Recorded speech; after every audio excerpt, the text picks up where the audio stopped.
안녕하세요, 생선선생 미스터였습니다. 이전 영상에서는 울진 죽변항의 수산시장들을 둘러봤습니다. 근데 보셔서 아시다시피 딱히 소개할 게 없을 만큼 물건이 없었습니다. 해서 오늘은 좀 더 가까운 현장 상황을 보려고 아침 일찍 위판장에 나왔습니다. 그리고 울진 친구와 함께 판장을 둘러보기로 했는데 못 일어났나봐요. 연락이 없습니다. 저거 죽여버릴까?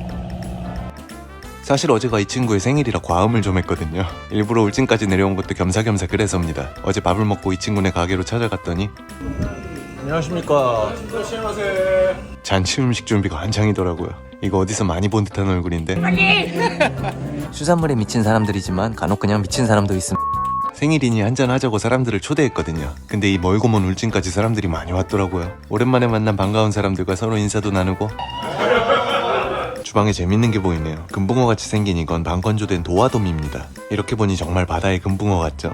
따뜻한 바다에 사는 온열대성 어종으로 아주 어획량이 적은 유니크한 생선입니다. 그런데 우리 바다가 온난화됨에 따라 이것도 요새 남쪽 지방 시장에 조금씩 보이고 있으니 조만간 도화돔도 자세히 리뷰하며 소개할게요. 그리고 귀한 도화돔을 가져오니 해맑은 청년은 예전에 소개한 적 있는 시골 마을 오마카세 일식당 종화의 오너입니다. 조금 뜬금없는 곳에 위치한 작은 일식당입니다. 최대한 로컬식 재료를 활용해서 상이 차려지고 이 구성은 그날그날 바뀝니다. 아주 깔끔하게 일본 가정식 분위기를 즐길 수 있습니다. 제가 너무 좋아하는 동생이에요. 이 귀한 도화돔은 수조기와 함께 맛있게 쪄냈습니다. 그리고는 먹기 좋게 살만 발라서 조물조물 짭조름한 냄새에 침이 고이더라고요. 그리고 이 집 사고뭉치 주인장은 이날을 위해 생 참다랑어 한 마리를 매입하는 패기를 보여줬습니다. 덕분에 참치는 거의 무한리필이었고요.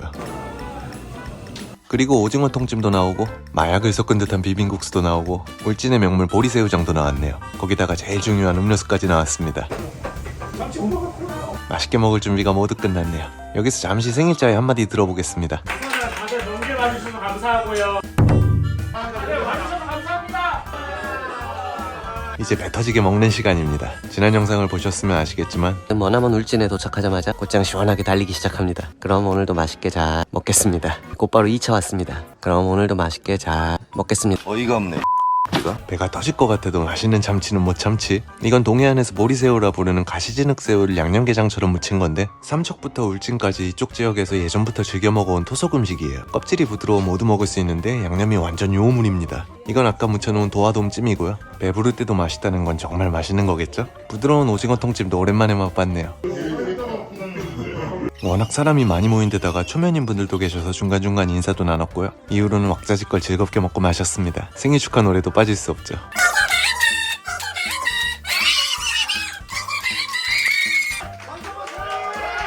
그리고 뒤이어 다가오는 검은 그림자.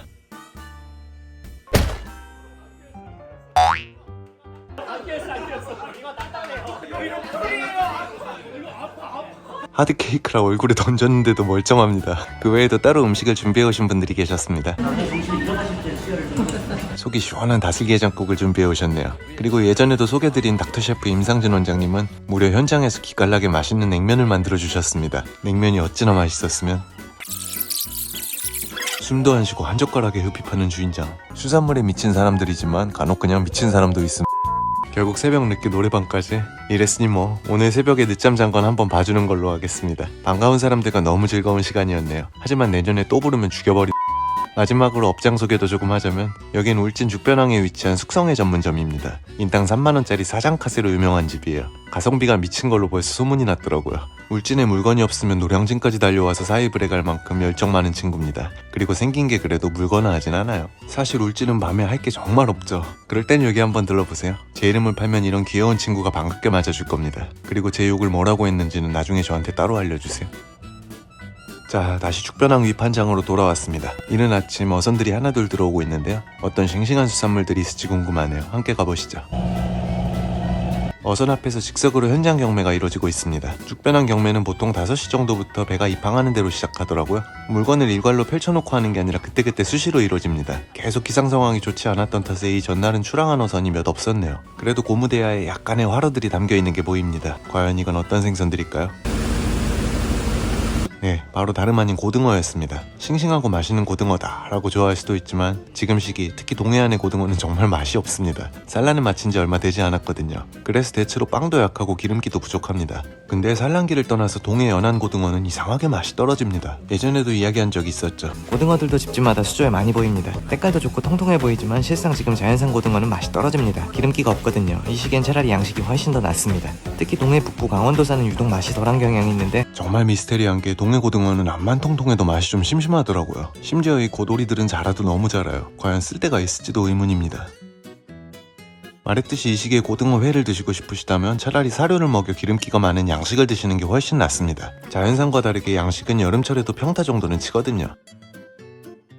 구이나 조림 등으로 요리를 해서 드시더라도 매한가지예요. 이 시기 자연산 고등어는 기름이 없어 살이 퍽퍽하고 맛이 떨어집니다. 혹자는 여름에 제철인 망치고등어를 먹으면 된다고도 하던데요. 배에 반점들이 있어 흔히 점고등어라고도 불리는 고등어입니다. 고등어와 달리 산란이 빨라서 여름이 제철로 통하거든요. 근데 그나마 나은 정도지 얘는 사실 태생이 기름기가 적습니다. 솔직히 말해서 노르웨이산 수입 고등어를 드시는 게 제일 나아요. 물론 국산을 애용하면 좋겠지만 맛이 떨어지는 게 사실이잖아요. 간혹 강원도 쪽 시장에 가면 이렇게 고등어를 늘어놓고 굉장히 싸게 팝니다. 이건 20마리 10,000원짜리였어요. 싸다는 것 외에 메리트가 전혀 없고 싼 데엔 싼 이유가 다 있죠. 그냥 가격만 싸다고 무지성으로 추천하는 경우가 많던데 참 안타깝더라고요. 강원도가 무슨 가까운 옆 동네도 아니고 기름값 쓰고 시간 들여서 멀리까지 갔다 실망만 하고 올까 걱정입니다.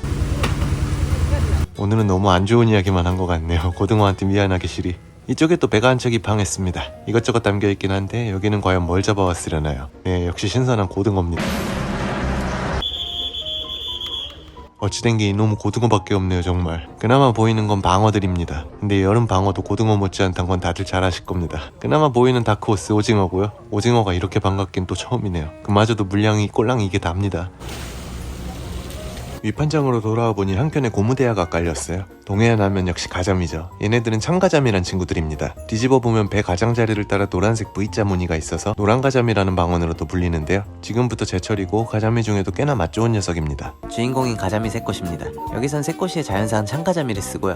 뼈째 먹기 가장 적합한 가자미죠. 단가도 좀 나갑니다. 특히 참가자미는 큰 것을 포를 떠도 좋은데 그보다 손바닥 정도 사이즈를 뼈째 썬 새꽃이가 아주 맛있더라고요. 그나마 얘네들이라도 좀 들어와서 다행이네 싶지만 많이 잡힐 때는 이 판장이 생선으로 가득 차는 걸 생각하면 처참한 수준입니다. 늦잠잔 209가 은근슬쩍 나타났네요. 역시나 오늘도 물건이 없다고 한숨 쉬는 중입니다. 요건 장갱이라고 하는 친구입니다. 동해안 특산종으로 딱히 큰 맛은 없어 자보로 저렴하게 유통되는 생선이에요. 게다가 암컷은 안소에는 디노구넬린이란 독성이 있어서 모르고 먹으면 탈이 나기 쉽습니다. 지금은 딱히 철도 아니고요. 이건 용가자미네요. 경상도 쪽으로는 이게 보통 참가자미라고 불립니다. 이렇게 그냥 보면 다른 가자미들과 비슷하게 생겨서 구분이 쉽지 않지만 뒤집어 보면 이렇게 몸통 가장자리가 젖은 종이 같은 모습을 보입니다. 그 외엔 이런 몇 가지 선어 정도가 이날 생선의 전부였습니다. 먼저 이건 대구에 뜰한 생선이에요. 지난 편에 잠깐 설명했었는데 동해안 지역 사람들이 즐겨 먹는 고기입니다. 회도 괜찮지만 현지에선 살짝 말려 조림으로 많이 드시더라고요. 옆으로는 작은 대구들도 조금 보이네요. 맑고 개운한 대구탕이야 뭐 언제나 옳죠. 그 옆에 보이는 건 이면수어입니다. 이름은 다들 들어보셨죠? 이면수어 하면 아마 이렇게 생긴 걸 떠올리시는 분들 많으실 거예요. 이런 줄무늬 이면수어는 러시아 등지에서 들어온 수입입니다. 국산 토종 이면수어는 노랗지도 않고 줄무늬가 저렇게 선명하지도 않습니다. 마지막 너저분한 가자미는 기름가자미입니다. 지난 영상에서 맛본 물회의 주인공이자 생긴 건 좀 너저분해도 동해안 사람들이 가장 사랑하는 생선이라고 했었죠. 죽변항 위판장 구경은 여기까지입니다. 이게 다였어요. 내일 새벽에는 위판장에 나가보겠습니다. 금방 배에서 내린 온갖 싱싱한 생선을 볼 수 있겠죠? 배들도 다 들어왔고 경매도 일찍 끝나서 혼자 근처 동네 횟집 수조 구경하고 놀았습니다. 이 귀엽게 생긴 친구는 물곰이란 별명으로 유명한 미거지입니다. 동해안의 겨울 별미 물곰탕의 재료이기도 하죠. 이것과 비슷하게 생긴 꼼칠한 녀석도 있지만 동해안 특산종이고 더 덩치가 큰 이 미거지의 몸값이 훨씬 비싸게 유통됩니다. 이건 전편에 소개했던 벌레문치라는 고기고 흔히 장치라고 불리며 장치찜이란 요리 재료로 쓰인다고 얘기했었죠. 일반적으로 사람들은 휴가철이나 성수기인 여름에 물고기도 많이 잡힐 거라고 생각하더라고요. 하지만 실상은 정반대입니다. 그럼 왜 여름엔 이렇게 어획량이 줄어드는 걸까요? 의외로 이에 대한 얘기는 어디에도 잘 없더라고요. 저는 생선도 호떡도 다 조진 김에 간만에 TMI나 해야겠네요. 먼저 가장 큰 이유는 이맘때 동해안에 발생하는 냉수대입니다. 이는 여름에 부는 남풍에 의해 표층에 따뜻한 물이 밀려나고 심해에 차가운 바닷물이 갑자기 위로 올라오는 현상인데요. 이렇게 되면 연안 바다의 수온이 급격히 낮아집니다. 이때 양식어종들의 경우 스트레스를 받아 폐사를 할 수도 있고 연안에 살던 물고기들은 찬물을 피해 먼바다로 흩어져 버리죠. 즉 어장이 완전히 박살나버리는 겁니다. 이런 자연현상은 사실 어제 오늘 있던 게 아닌데요. 하루 이틀 수온이 3, 4도씩 내려가는 일은 원래 잦았죠. 근데 요즘 수온의 하락폭은 물론 발생기간과 범위까지 훨씬 더 커지고 있어요. 그럼 냉수대가 점점 심해지는 이유는 뭘까요? 네, 바로 해수온도의 상승이 가장 큰 원인입니다. 요즘 우리나라 바다의 기온과 수온이 계속 상승함에 따라 동중국해의 더운 공기가 남풍을 타고 계속 많이 유입되기 때문이죠. 그럼 이를 어떻게 막아야 할까요? 당연하지만 인간의 힘으로 막을 수가 없습니다. 게다가 앞으로는 더 많은 지역이 이 냉수대의 영향을 받을 거란 전망이고요. 여름에 고기가 안 나는 또 다른 이유는 민물 유입입니다. 장마철엔 대량의 비와 강에서의 방류 등으로 인해 많은 민물이 바다에 유입되죠. 그럼 바닷물의 염도가 낮아지며 바다가 검게 변하고 물고기들이 잡히질 않아요. 참 바다색이 검은 건 염도가 낮기 때문입니다. 저염도 바다인 흑해의 물색이 검다는 걸 떠올리면 쉽죠. 어류들은 환경 변화에 생각 이상으로 민감하게 반응하는데 수온 외에 염도의 급격한 변화도 물고기들의 활성도에 심각한 영향을 미칩니다. 그러니 아무래도 여름철 조업이 부진할 수밖에요. 이런 눈에 보이지 않는 다양한 이유가 있답니다. 문제는 이런 상황들이 점점 더 악화되고 있다는 거. 앞으로는 우리 바다가 또 어떻게 변하게 될지 참 걱정이네요. 이상 오늘의 TMI는 여기까지입니다.